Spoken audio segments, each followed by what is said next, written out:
નમસ્તે વિદ્યાર્થી મિત્રો, આ ધોરણ 3 વિષય અંગ્રેજી યુનિટ નંબર 12માં આપણે પાર્ટ ઓફ ધ બોડીના સ્પેલિંગ જોયા. તમે પાકા પણ કર્યા હશે. ત્યાર પછી આપણે ભાગ 2માં એના ચિત્ર, એના અવયવો એટલે કે એના અંગો સાથે એને સ્પેલિંગ સાથે જોડ્યા. આજે ભાગ 3 પેજ નંબર 55 જુઓ. તેમાં શું આપ્યું છે સૂચના પહેલાં વાંચો.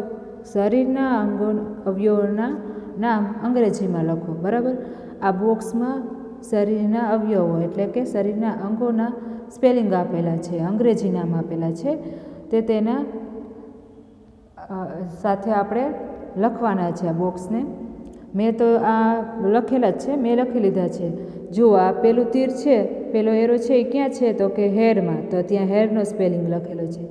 બરાબર, ત્યાર પછી તીર ક્યાં આપેલું છે? આંખ ઉપર આપેલું છે, તો આંખનો સ્પેલિંગ લખવાનો EYE. એ આપણે આમાંથી જ ગોતવાનું છે. જો અહીંયા આપેલો રહ્યો આઈ. બરાબર, ત્યારબાદ નોઝ એટલે કે નાક ઉપર તીર આપેલું છે, તો NOSE. નોઝ એટલે શું થશે? નાક. ત્યારબાદ એ મોઢા ઉપર એટલે મોઢા ઉપર આપેલું છે તીર, તો તેનું સ્પેલિંગ શું થશે? મોનું. માઉથ. માઉથ એટલે MOUTH. બરાબર, ત્યારબાદ અહીંયા કાન ઉપર આપેલું છે તીર, તો ત્યાં કાનનો સ્પેલિંગ લખો. અહીંયા આપેલો છે EAR. ઇયર એટલે કાન. બરાબર છે. ત્યારબાદ અહીંયા ગરદન પર આપેલું છે તીર, તો ગરદનને અંગ્રેજીમાં શું કહેવાય? નેક. NECK. નેક એટલે ગરદન. ત્યારબાદ હેન્ડ.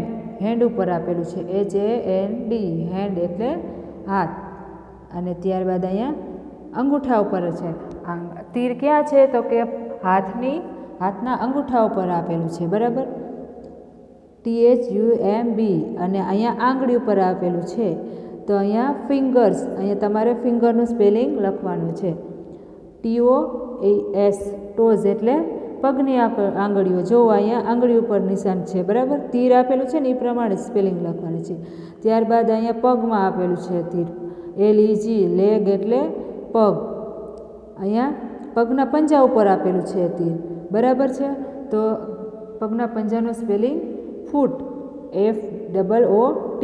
અહીં આ બોક્સમાંથી જ આ રીતે ગોતીને તમારે સાચા સ્પેલિંગ લખવાનો છે. બરાબર, ચાલો ત્યાર પછીના પેજ ઉપર જાઓ. સૂચના વાંચું છું. ચિત્રમાં રંગ પૂરો અને કવિતા ગાઓ. બાળ મિત્રો, તમારે અહીંયા સરસ મજાનું ચિત્ર આપેલું છે, તેમાં રંગ પૂરવાનો છે. બરાબર છે ને? મસ્ત ચિત્ર, તો સરસ મજાનો રંગ પૂરજો. ત્યારબાદ કવિતા ગાઈએ. ચાલો કવિતા ગાઉં છું, તમે મારી સાથે ગાજો. Chubby cheeks, dimple chin, rosy lips, teeth within, curly hair, very fair, eyes are blue, lovely too, teacher pets, is that you? Yes. ચાલો ફરીથી ગાઉં છું. Chubby cheeks, dimple chin, rosy lips, teeth within, curly hair, very fair, eyes are blue, lovely too, teacher's pet, is that you? Yes. ચાલો બાળકો, તમને આ સુંદર કવિતા ગાવાની મજા આવી ને? ચાલો આપણે આ કવિતા સમજીએ. બરાબર, અહીંયા ચબી ચીક્સ. બરાબર, ચબી ચીક્સ એટલે ગોળ મટોળ ગાલ. બરાબર, ગોળ મટોળ ગાલ. ચબી ચીક્સ એટલે ગોળ મટોળ ગાલ છે. ડિમ્પલ ચીન, ગાલમાં જે ખાડા પડે ને એને શું કહેવાય? ડિમ્પલ ચીન. રોઝી લિપ્સ એટલે લાલ હોઠ છે. આ છોકરીને કહે છે કે તું ગોળ મટોળ છે, તારા ગાલમાં ખાડા પડે છે, તારા લાલ હોઠ છે. ટીથ વિધિન, અને એ હોઠની અંદર સુંદર દાંત છે. ટીથ એટલે દાંત, અને વિધિન એટલે અંદર, તો કે હોઠની અંદર સુંદર દાંત છે. બરાબર, કરલી હેર એટલે કરલી એટલે વાકડિયા, અને હેર એટલે વાળ. વેરી ફેર, તે ખૂબ જ સુંદર છે.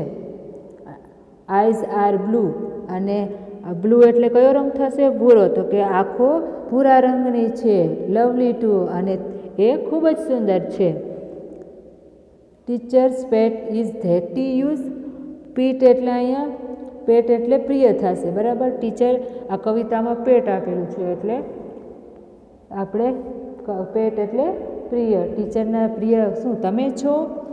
તો છોકરી કહેશે યસ યસ યસ, બરાબર. શું છે આ કવિતામાં? તો કે ગોળ મોટો ગાલ છે તારા, ગાલમાં ખાડા પડે છે. રોઝી લિપ્સ એટલે લાલ હોઠ છે, અને હોઠની અંદર સુંદર સુંદર દાંત છે. વાકડિયા વાળ છે.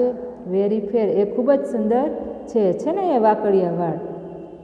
આઈઝ આર બ્લુ, અને તારી આંખો ભૂરા રંગની છે, એ ખૂબ જ સુંદર છે. Lovely two. ટીચર્સ પેટ, શું તમે ટીચરના પ્રિય તમે છો? તો કે યસ યસ યસ. સમજ પડી ને? હવે તમે આ વારંવાર આ ગીત ગાજો અને પાર્ટ ઓફ ધ બોડીના સ્પેલિંગ પાકા કરજો.